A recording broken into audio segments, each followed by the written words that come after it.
मध्ये आपण बघितलेलं आहे किंवा आपण म्हणू शकतो की लास्ट टॉपिक काय होता आपला ते जो काही डेव्हलपमेंट ऑफ मेल गमेटोफाइट म्हणजे मेल गमेट कशा प्रकारे बनते, कशा प्रकारे ते फॉर्म होते, त्यानंतर त्यात कशा प्रकारे त्याचं डेव्हलपमेंट होते, या सर्व गोष्टी आपण बघितलेल्या आहे. आज त्याच्या लेक्चरमध्ये आपल्याला म्हणजे या लेक्चरमध्ये काय बघायचं आहे आपल्याला, या लेक्चरमध्ये बघायचं आहे की कशा प्रकारे जो फिमेल गमेट आहे कसा फॉर्म होतो, या सर्व गोष्टी आपल्याला बघायचं आहे. त्यासाठी आपण काय काही थोड्या प्रमाणात आपण माहिती घेऊन घेऊ की एक्झॅक्टली आपण कोणत्या पार्टला किंवा कोणते पार्ट इन्क्लूड आहे कशामध्ये, तर फिमेल रिप्रोडक्टिव्ह पार्ट मध्ये. आपल्याला माहित आहे की गायनोशियम काय आहे, गायनोशियमला आपण काय म्हणतो तर फिमेल रिप्रोडक्टिव्ह पार्ट म्हणतो. काय म्हणतो आपण, फिमेल रिप्रोडक्टिव्ह पार्ट. त्यालाच आपण काय म्हणतो, पिस्टिल पण म्हणतो. काय म्हणतो आपण, त्यालाच पिस्टिल पण म्हणतो. म्हणजे आपण म्हणू शकतो की हा जो गायनोशियम आहे हा काय आहे, फिमेल रिप्रोडक्टिव्ह ऑर्गॅन. काय म्हणू शकतो आपण याला, फिमेल रिप्रोडक्टिव्ह ऑर्गॅन. आता जेव्हा मी तुम्हाला लास्ट लेक्चर मध्ये जेव्हा हिबिस्कसची डायग्राम काढून दिली त्याच्यामध्ये आपण बघितलं असेल की हा जो अशा प्रकारचा आपल्याला काय पार्ट पाहायला मिळेल. काय पाहायला मिळेल, पार्ट पाहायला मिळेल. यालाच काय म्हणतो आपण, गायनोशियम म्हणजे काय, फिमेल रिप्रोडक्टिव्ह पार्ट. काय काय इन्क्लूड राहते याच्यामध्ये, stigma, style and ovary. Stigma, style and the ovary हे का राहते फिमेल रिप्रोडक्टिव्ह पार्ट मध्ये इन्क्लुडिंग राहते. याला म्हणतो आपण कार्पेल. याला काय म्हणतो आपण, कार्पेल. याला काय म्हणतो आपण, कार्पेल. आता बघा, त्यालाच आपण पिस्टिल पण म्हणतो, कार्पेल पण म्हणतो आणि गायनोशियम म्हणतो. मोस्टली याला काय म्हणतो आपण, कार्पेल. आणि जर आपल्याला बायोलॉजिकल नाव घ्यायचं असेल तर त्याला काय म्हणतो आपण, गायनोशियम. म्हणजे काय, फिमेल रिप्रोडक्टिव्ह पार्ट. त्याच्यामध्ये पूर्ण इन्क्लुडिंग झालं. म्हणजे आपण असंही म्हणू शकतो की जो काही गायनोशियम आहे हा कशापासून बनलेला आहे, मेड अप ऑफ कार्पेल.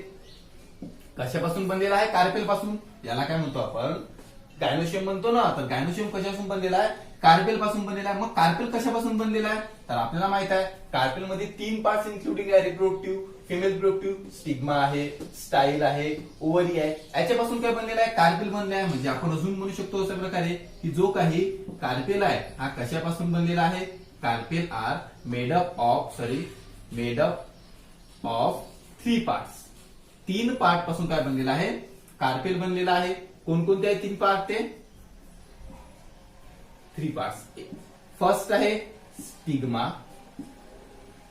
नंतर आहे स्टाईल आणि आफ्टर दॅट ओव्हरी. काय आहे, स्टिग्मा, स्टाईल अँड ओव्हरी. या 3 पार्ट पासून काय बनलेला आहे, तर आपला जो काय म्हणतो आपण कार्पेल म्हणू शकतो किंवा गायनोशियम आपल्याला बनलेला आहे. आता एक महत्वाची गोष्ट आपल्याला माहित आहे की ज्या प्रकारे इन ह्युमन मध्ये काय राहते, ह्युमन मध्ये ओव्हरी मध्ये काय सिच्युएटेड राहते, ओव्हरी मध्ये राहते ओम. काय राहते, ओम राहते. काय राहते, ओम राहते. त्याच प्रकारे इन अ प्लांट, कशामध्ये, प्लांट मध्ये ओव्हरी मध्ये काय पाहायला मिळेल आपल्याला, ओव्ह्यूल. काय पाहायला मिळेल, ओव्ह्यूल पाहायला मिळेल. काय पाहायला मिळेल आपल्याला, ओव्ह्यूल पाहायला मिळेल. लक्ष द्या. आता जो काही आपण काय बघितलं, गायनोशियम आहे आपल्याला माहित आहे, फिमेल रिप्रोडक्टिव्ह पार्ट. गायनोशियमला काय म्हणतो आपण, फिमेल रिप्रोडक्टिव्ह पार्ट म्हणतो. काय म्हणतो, गायनोशियमला आपण फिमेल रिप्रोडक्टिव्ह पार्ट म्हणतो. त्यालाच आपण काय म्हणतो, पिस्टिल पण म्हणतो. पण आपल्याला माहित आहे जो काही स्टिग्मा आहे, स्टाईल आहे आणि ओव्हरी आहे, या 3 पार्ट पासून काय कार्पेल बनत राहतो. म्हणजे स्टिग्मा म्हणजेच कार्पेल, आपण त्याला कार्पेल पण म्हणतो, स्टिग्मा पण म्हणतो. काय म्हणतो, कार्पेल पण म्हणतो आणि स्टिग्मा पण म्हणतो. बायोलॉजिकली आपण यालाच काय म्हणतो, गायनोशियम म्हणजे फिमेल रिप्रोडक्टिव्ह पार्ट. गायनोशियम म्हणजे काय, तर फिमेल रिप्रोडक्टिव्ह पार्ट. आता म्हणजे याचा अर्थ आपण असं म्हणू शकतो की जो काही गायनोशियम हा कार्पेल पासून बनलेला आहे, जो काही गायनोशियम आहे हा कार्पेल पासून बनलेला आहे. मग कार्पेल कशापासून बनलेला आहे, सिंपली आपल्याला माहित आहे 3 पार्ट्स आहे, एकच स्टिग्मा आहे, स्टाईल अँड ओव्हरी आहे. या 3 पासून काय बनलेला आहे, तर कार्पेल बनलेला आहे. काय बनलेला आहे, कार्पेल बनलेला आहे. मग आपल्याला माहित आहे नॉर्मली ह्युमनची जे काही ओव्हरी आहे त्याला ओव्हरी मध्ये प्रेझेंट राहतो, जो फर्टिलायझेशन साठी काय करतो, रिस्पॉन्सिबल आहे, त्याला ओव्हम म्हणतो. आणि जो प्लांट मध्ये ओव्हरी मध्ये प्रेझेंट राहतो त्याला काय म्हणतो आपण, ओव्ह्यूल म्हणतो. हे झालं सिंपली. आता आपल्याला माहित आहे जो काही आपण मेल गमेट शिकलो किंवा male reproductive part of plant जेव्हा शिकलो किंवा फ्लॉवरिंग प्लांट जेव्हा आपण शिकलो किंवा त्यानंतर जे आपण बघितलं त्याच्यामध्ये बघितलं असेल की आपण त्याला काय म्हणतो, मायक्रोस्पोर म्हणतो. काय म्हणतो आपण त्याला, मायक्रोस्पोर म्हणत होतो. त्या पोलन ग्रेनला काय म्हणत होतो? मायक्रोस्पोर म्हणत होतो. तसंच कार्पेल मध्ये काय म्हणतो आपण? तर मेगा स्पोरोफिल. काय म्हणतो आपण त्याला? Mega sporophyll. काय म्हणतो आपण? Mega sporophyll. Nothing but the individual part of pistil. जो काही पिस्टिलचाच पार्ट राहील ना तो, म्हणजे जे काही मेल गमेट आहे कशा, सॉरी फिमेल गमेट कशामध्ये बनेल? ओव्हरी मध्ये बनेल. आता ओव्हरी कशाचा पार्ट आहे? पूर्ण तिन्ही पिस्टिलचा पार्ट आहे. म्हणजे काय इंडिव्हिज्युअली तो कशाचा पार्ट आहे? पिस्टिलचा पार्ट आहे. आता आपल्याला माहित आहे की नंबर ऑफ, आपण म्हणजे माहित करून घेऊ की नंबर ऑफ कार्पेल, म्हणजे नंबर ऑफ कार्पेल म्हणू शकतो किंवा number of ovule present in the ovary. आपल्याला माहित आहे आपण प्लांट विषयी शिकत आहे, तर ओव्हरी मध्ये काय प्रेझेंट राहील? ओव्ह्यूल प्रेझेंट राहील. काय प्रेझेंट राहील? ओव्ह्यूल प्रेझेंट राहील. ठीक आहे, लक्ष द्या. आता आपण म्हणू number of ovules present in ovary. म्हणजे एका ओव्हरीमध्ये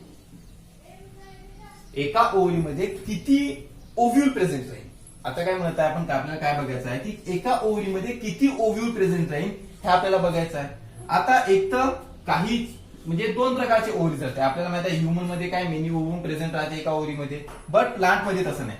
प्लांट मध्ये दोन राहू शकते, एक तर युनिक ओव्ह्युलेट किंवा मल्टी ओव्ह्युलेट.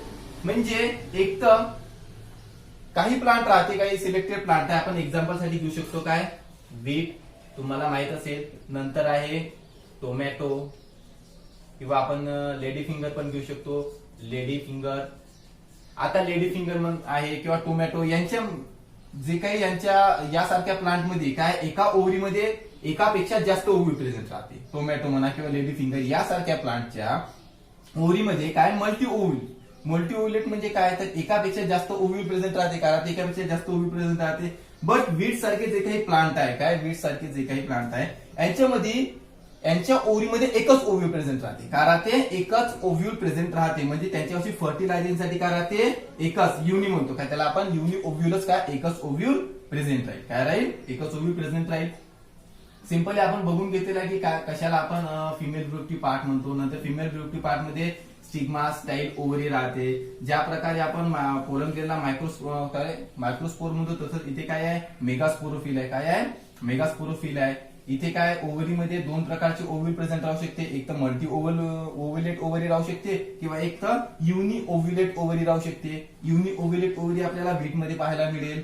मल्टी ओव्ह्युलेट ओव्हरी आपल्याला टोमॅटो म्हणा किंवा लेडी फिंगर यासारख्या प्लांट्स मध्ये पाहायला मिळेल. म्हणजे काय? तर यासारख्या प्लांट मध्ये त्यांच्या ओव्हरीमध्ये एकापेक्षा जास्त ओव्ह्यूल प्रेझेंट राहील. आणि बीट सारख्या प्लांट मध्ये त्यांच्या ओव्हरीमध्ये फक्त एकच ओव्ह्यूल प्रेझेंट राहील. काय राहील? एकच ओव्ह्यूल प्रेझेंट राहील. Structure of anatomies ovule. आता जसं याचं नाव आहे, तुम्हाला माहिती आहे स्ट्रक्चर म्हणजे काय होते? जो काही ढाचे आहे. ओव्ह्यूल म्हणजे पण माहिती आहे तुम्हाला काय? जो ओव्हरीमध्ये आपल्याला पाहायला मिळेल.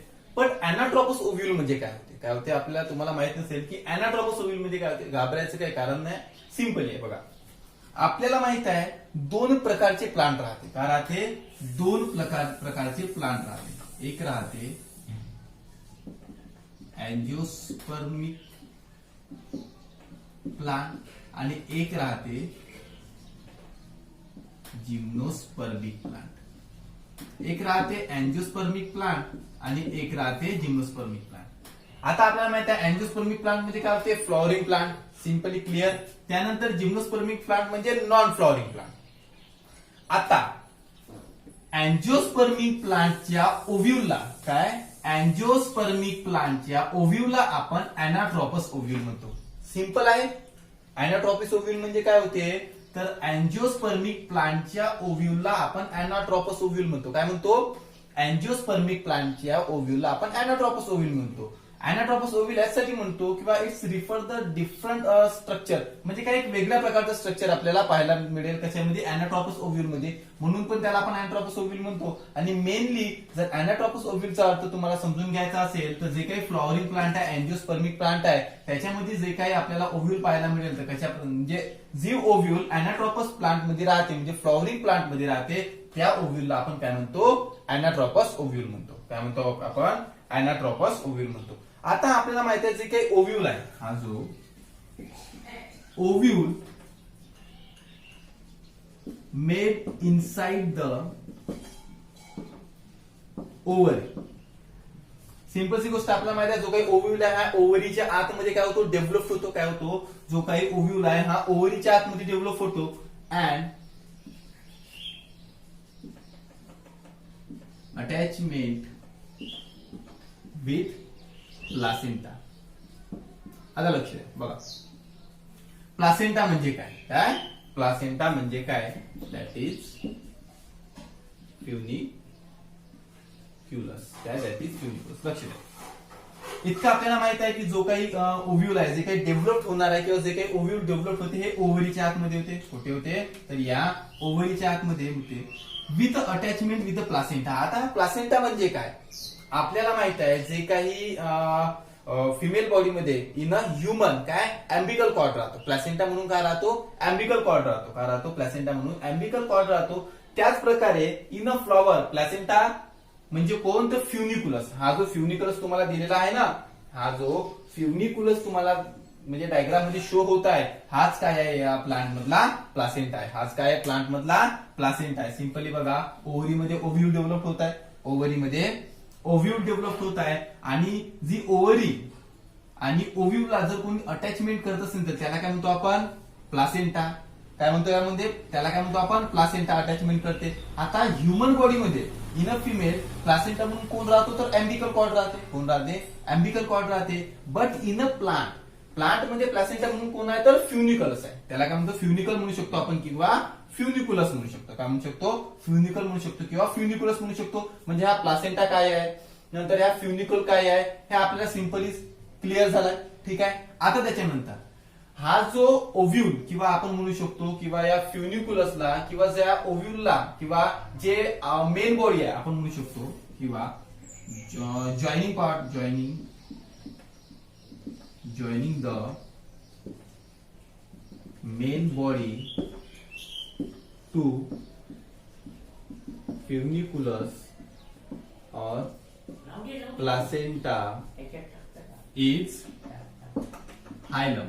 आता बघा, लक्ष द्या, हायलमचं मेन रोल काय आहे. आपण काय बघा, आपल्याला माहिती आहे प्लासेंटा म्हणजे काय होते, तो जॉईनिंग साठी रिस्पॉन्सिबल राहतो. ज्या प्रकारे फिमेल मध्ये काय राहतो, ह्युमन फिमेल मध्ये अँबिकल कॉर्ड राहते, त्याच प्रकारे इथे काय आहे, फ्युनिक्युलस आहे. त्याच प्रकारे इथे काय आहे, फ्युनिक्युलस आहे. आता हा जो फ्युनिक्युलस आहे म्हणजे हा जो प्लासेंटा आहे आणि ही जी बॉडी आहे, ही काय, ही जी बॉडी आहे, याला जॉईन करण्याचं काम कोण करते, तर हायलम. याला जॉईन करण्याचं काम कोण करत आहे, हायलम करत आहे. कोण करत आहे, यांना जॉईन करण्याचं काम कोण करत आहे, हायलम करत आहे. सिंपली जास्त किचकट आहे नाही, लक्ष द्यायचं. जे काही ओव्हरी आहे त्याच्यामध्येच आपल्याला माहिती आहे ओव्ह्यूल डेव्हलप होतो. बट त्या ज्या प्रकारे ह्युमन बॉडीमध्ये अँबिकल कॉर्ड राहते, त्याच प्रकारे प्लासेंटा म्हणजे ऍज अ अँबिकल कॉर्ड राहतो. त्याच प्रकारे इथे प्लासेंटा म्हणजे कोण आहे, तर फ्युनिकल आहे, जो बॉडीला आणि त्या पूर्ण ओव्ह्यूलला काय करत आहे, ओव्हरीला अटॅच करत आहे. नंतर आता हे जे फ्युनिकल आहे आणि ही जी बाकीची ओव्हरऑल बॉडी आहे याला जॉईन करत असेल किंवा जिथे हे जॉईंट होते यांना जॉईन करत असेल म्हणू शकतो किंवा ज्या पार्टवर हे जॉईंट होत आहे, बघा इथे हे जॉईंट होत आहे, याला काय म्हणतो आपण, तर हायलम म्हणतो. याला काय म्हणतो आपण, हायलम म्हणतो. जिथे हे काय होते, जॉईंट होते, त्याला काय म्हणतो आपण, हायलम म्हणतो. इथपर्यंत सिंपली क्लिअर झालं. आता आपल्याला माहित आहे हा आहे आपला एम्ब्रियो सॅक. हा जो पूर्ण हा काय आपला एम्ब्रियो सॅक आहे. आता ह्या एम्ब्रियो सॅकच्या बाजूला काय आहे, हा जो एम्ब्रियो सॅक आहे. आता या एम्ब्रियो सॅकच्या बाजूला ही जी पूर्ण जर रिकामी म्हणू शकतो किंवा जे काही एम्प्टी दिसत आहे ना आपल्याला स्पेस, इथे का राहतो, तर न्यूसेलस. का राहतो, न्यूसेलस. का राहतो, न्यूसेलस. आता न्यूसेलस म्हणजे काय आहे, आता न्यूसेलस म्हणजे काय मी क्लिअरली सांगत आहे. फक्त आपण काय बघत आहे, स्ट्रक्चर बघत आहे. काय बघत आहे, स्ट्रक्चर बघत आहे. म्हणजे कुठे कशा प्रकारचं स्ट्रक्चर आहे, फॉर्म कसा होते हा एम्ब्रियो सॅक, ते आपण कुठे बघू, इन अ फॉर्मेशन मध्ये किंवा त्याच्या डेव्हलपमेंट मध्ये वगैरे बघू. आता काय बघायचं आहे आपल्याला, स्ट्रक्चर बघायचं आहे. मी तुम्हाला लास्ट लेक्चर मध्ये पण सांगितलं आहे की जर कोणत्याही प्रकारची इमारत आपल्याला उभारायची असेल तर फर्स्ट ऑफ ऑल आपल्याला त्याचं स्ट्रक्चर माहित पाहिजे. आपण काय करताय, त्या अनाटॉमस ओव्ह्यूलचं जे काही ओव्ह्यूल आहे त्याचं काय आपण स्ट्रक्चर माहिती करून घेत आहे. काय माहिती करून घेत आहे, स्ट्रक्चर माहिती करून घेत आहे. आफ्टर दॅट आपण काय कशा प्रकारे ते फॉर्म होते या सर्व गोष्टी आपण बघणार आहे. सिंपली आता कोणती पार्ट कुठे आहे, या म्हणजे कशा प्रकारचं स्ट्रक्चर आहे हे आपण बघून घेऊ. आपण बघितलं प्लासेंटा. प्लासेंटा म्हणजे काय, प्लासेंटाच्या म्हणजे काय, फ्युनिकल प्रेझेंट आहे. आता फ्युनिकलला आणि या पूर्ण बॉडीला ज्या पार्टनी काय करते किंवा जो पार्ट आहे काय जॉईन करतो त्याला काय म्हणतो आपण हायलम म्हणतो. आता ही जे मी तुम्हाला रेड कलर मध्ये इथे पार्ट दिलाय काय हा जो तुम्हाला एम्प्टी पार्ट होता इथे काय आहे न्यूसेलस आहे. आता न्यूसेलसचं काम काय आहे किंवा न्यूसेलस सिंपली हा न्यूसेलस आहे. हा कशापासून बनलेला राहतो, हा बनलेला राहतो पॅरेन कायमॅटिक सेल पासून. कशापासून, पॅरेन कायमॅटिक सेल पासून. कशापासून, पॅरेन कायमॅटिक सेल पासून. आता लक्ष द्या, हा न्यूसेलस कशापासून बनलेला आहे, पॅरेन कायमॅटिक सेल पासून. आणि आपल्याला माहित आहे पॅरेन कायमॅटिक सेल्स करते काय, तर प्रोडक्शन देण्याचं काम करते. काय करते, पॅरेन कायमॅटिक सेल्स काय करते, प्रोटेक्शन देण्याचं काम करते. म्हणजे आपण इनडायरेक्टली म्हणू शकतो जी काही लेअर इथे आहे, जी काही लेअर हे जर एम्ब्रियो सॅकच्या बाहेर जी काही लेअर आहे ही लेअर कशाची आहे, तर पॅरेनकायमॅटस सेलची आहे. कशाची आहे, पॅरेनकायमॅटस सेलची आहे. किंवा असं पण म्हणू शकतो आपण की हा इथे जी काही लेअर आहे ही कशाची, न्यूसेलसची लेअर आहे, जी काय करत आहे, प्रोटेक्ट करत आहे. पण ही न्यूसेलसची लेअर कशा प्रकारच्या सेल पासून बनलेली आहे, ही जी न्यूसेलसची सेल आहे कशा प्रकारच्या सेल्स पासून बनलेली आहे, तर पॅरेनकायमॅटस सेल्स पासून बनलेली आहे. कशापासून बनलेली आहे, पॅरेनकायमॅटस सेल्स पासून. एकदा आणखी सांगतो, लक्ष द्या, हा जो एम्ब्रियो सॅक आहे याला प्रोटेक्ट करण्याचं काम कोण करत आहे, तर न्यूसेलस. कोण करत आहे, न्यूसेलस. जो कुठे याच्या पूर्ण बाजूला एम्ब्रियो सॅकच्या पूर्ण बाजूला काय आहे, प्रेझेंट आहे. याला म्हणजे या एम्ब्रियो सॅकला प्रोटेक्ट करण्याचं काम करत आहे न्यूसेलस. बट हा न्यूसेलस आहे, हा न्यूसेलस कशा प्रकारच्या सेल पासून बनलेला आहे, तर पॅरेनकायमॅटस सेल पासून बनलेला आहे. कशापासून बनलेला आहे, पॅरेनकायमॅटस सेल पासून बनलेला आहे. म्हणजे आपण म्हणू शकतो की जे काही इथे पूर्ण कोणत्या प्रकारचा सेल्स प्रेझेंट असेल, तर पॅरेनकायमॅटस सेल्स प्रेझेंट आहे. कोण प्रेझेंट आहे, पॅरेनकायमॅटस सेल्स प्रेझेंट आहे.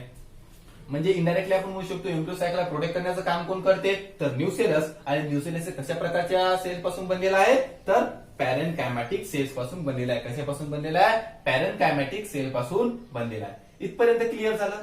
याच्यानंतर बघा, आता न्यूसेलस कशाला प्रोटेक्ट करते, एम्ब्रियो सॅकला. क्लिअर झालं, न्यूसेलस एम्ब्रियो सॅकला प्रोटेक्ट करत आहे. बट या न्यूसेलसला कोण, तर इनर इंटिग्युमेंट आणि आउटर इंटिग्युमेंट. हे आहे इनर इंटिग्युमेंट आणि हे आहे आउटर इंटिग्युमेंट. हे इनर इंटिग्युमेंट आणि आउटर इंटिग्युमेंट कोणाला प्रोटेक्ट करते, तर न्यूसेलसला प्रोटेक्ट करते. कोणाला प्रोटेक्ट करत आहे, न्यूसेलसला. लक्षपूर्वक काय करायचं, एम्ब्रियो सॅकला न्यूसेलस प्रोटेक्ट करतो. या न्यूसेलसला कोण प्रोटेक्ट करते, ही बघा तुम्हाला इथे लेअर दिसत असेल, ही लेअर आहे आणि ही लेअर आहे. या आतमधल्या लेअरला म्हणू आपण इनर. इनर म्हणजे आतमधली लेअर इंटिग्युमेंट आणि आउटर म्हणजे काय, तर बाहेरची लेअर, त्याला काय म्हणू आपण आउटर इंटिग्युमेंट. म्हणजे या दोन लेअर ह्या कोणाला प्रोटेक्ट करतात, न्यूसेलसला. कोणाला प्रोटेक्ट करत आहे, न्यूसेलसला. बघा, एम्ब्रियो सॅकला प्रोटेक्ट करते न्यूसेलस. ज्या न्यूसेलसची सेल कशापासून बनलेली आहे, पॅरेनकायमॅटिक सेल पासून बनलेली आहे. हे कोणाला प्रोटेक्ट करत आहे, तर एम्ब्रियो सॅकला. हा जो पूर्ण एम्ब्रियो सॅक आहे याला प्रोटेक्ट करत आहे न्यूसेलस. मग न्यूसेलसला कोण प्रोटेक्ट करते, तर न्यूसेलसला inner integument and the outer integument काय करत आहे, काय करत आहे, प्रोटेक्ट करत आहे. आता काय बघितलं आपण, हे सर्व स्ट्रक्चर झालं.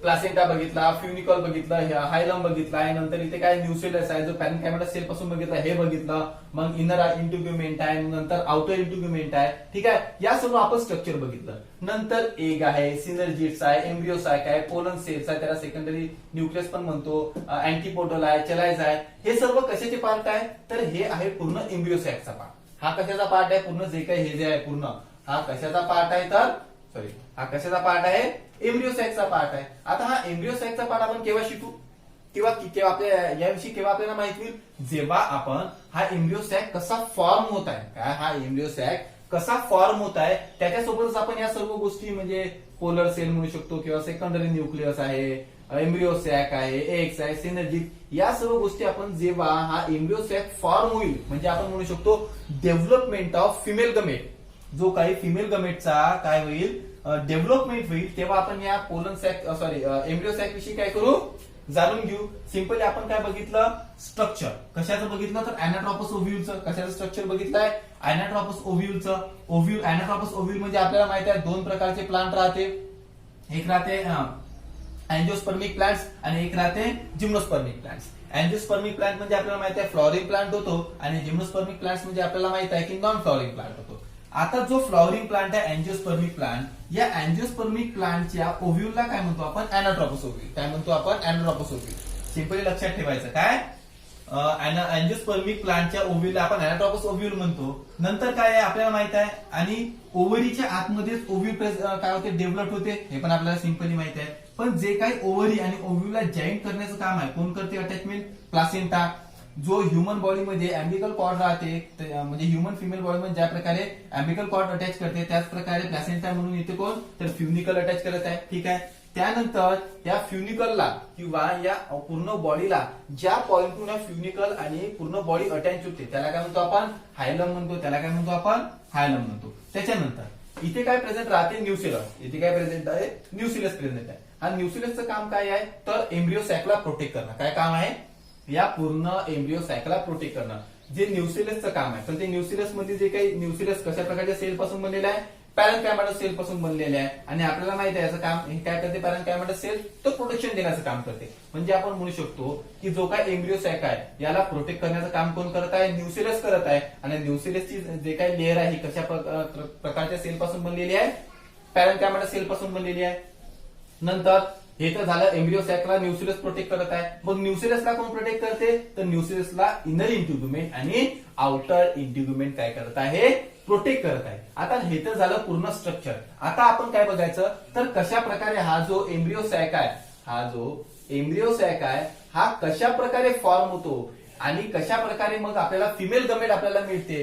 कोणत्या प्रकारची न्यूक्लियस फर्टिलायझेशनसाठी रिस्पॉन्सिबल आहे? हा एक कसा बनला आहे? इथे कशा प्रकारचे हे सेल डिवाइड झाले? या सर्व गोष्टी आपण कशामध्ये? तर डेव्हलपमेंट ऑफ फिमेल गमेट मध्ये किंवा डेव्हलपमेंट ऑफ फिमेल गमेटोफाइट मध्ये आपण या सर्व गोष्टी बघून घेऊ. हे काय होतं आपलं? तर स्ट्रक्चर ऑफ द अॅनाट्रोपस. आपण बघितलेलं आहे काय की स्ट्रक्चर ऑफ अॅनाट्रोपस ओव्ह्यूल म्हणजे जे काही कसं त्याचं स्ट्रक्चर आहे किंवा त्या कोणकोणते सेल्स आहे, कुठे कुठे सिच्युएटेड आहे, प्लासेंटा काय आहे, नंतर फ्युनिकल काय आहे, या सर्व गोष्टी आपण स्ट्रक्चर मध्ये बघितलेल्या आहे. ठीक आहे. या सर्व गोष्टी आपण स्ट्रक्चर मध्ये बघितलेल्या आहे.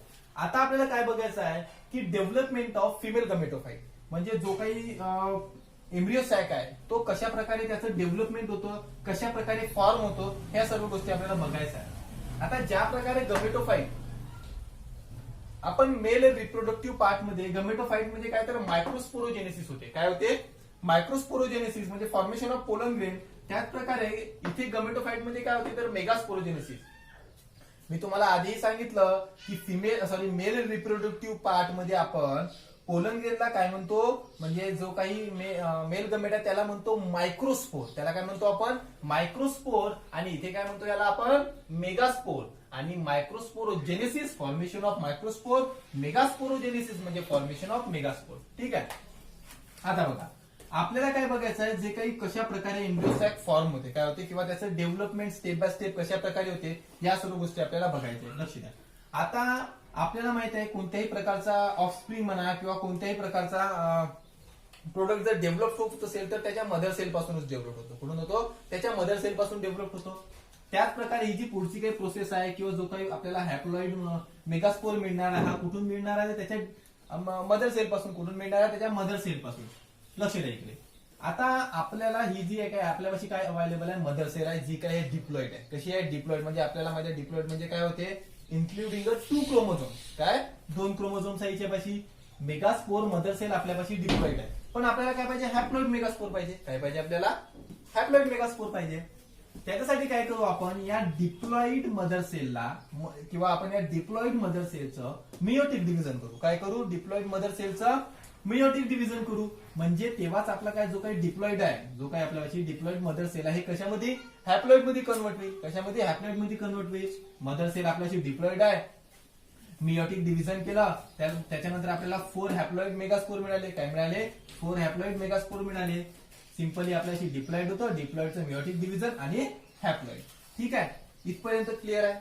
त्याच्यानंतर आपण याच्यातलं हे घेतलं काय म्हटलं? एक हॅप्लॉइड मेगास्पोर घेतला. आता काय आफ्टर द सम पिरियड किंवा काही काळानंतर त्या मेगास्पोर मध्ये काय सेल डिजनरेट होणं चालू होते. कशासाठी? तर एम्ब्रिओ सॅक बनून म्हणजे डेव्हलप होण्यासाठी जे काही डिजनरेटिव्ह सेल्स म्हणू शकतो आपण हे काय डेव्हलप होणं चालू होते. काय होते? डिजनरेटिव्ह सेल्स काय होते? डेव्हलप होणं चालू होते. आता मी तुम्हाला एक जेव्हा स्ट्रक्चर शिकवलं तेव्हा न्यूसेलस हा एक कंपोनंट सांगितला होता का? हा एक पार्ट सांगितला. मी सांगितलं होतं न्यूसेलस प्रोटेक्शन देण्याचं काम करते. काय करते? प्रोटेक्शन देण्याचं काम करते.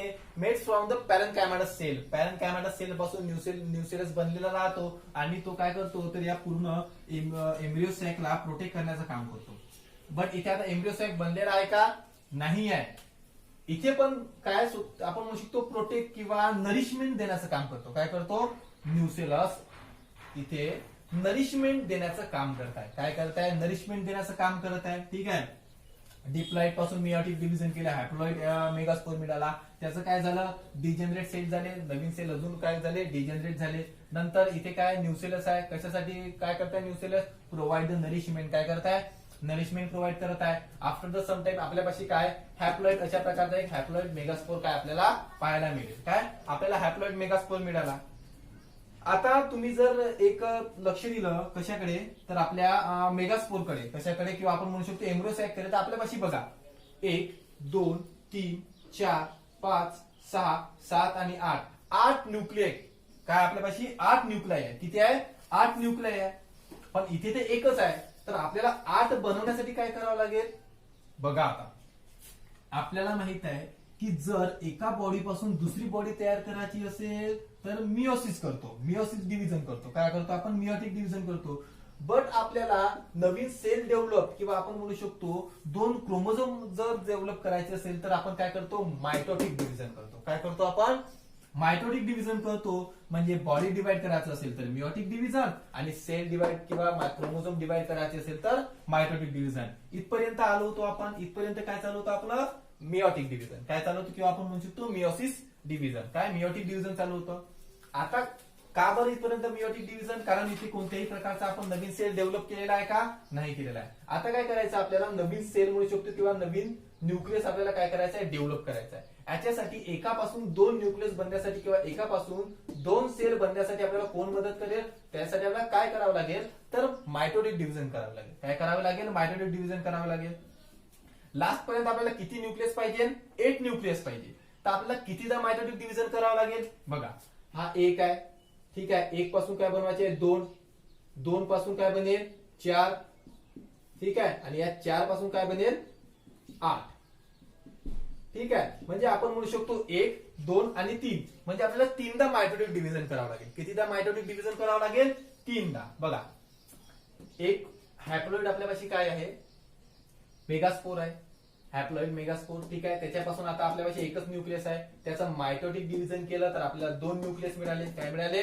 2 न्यूक्लियस मिळाले.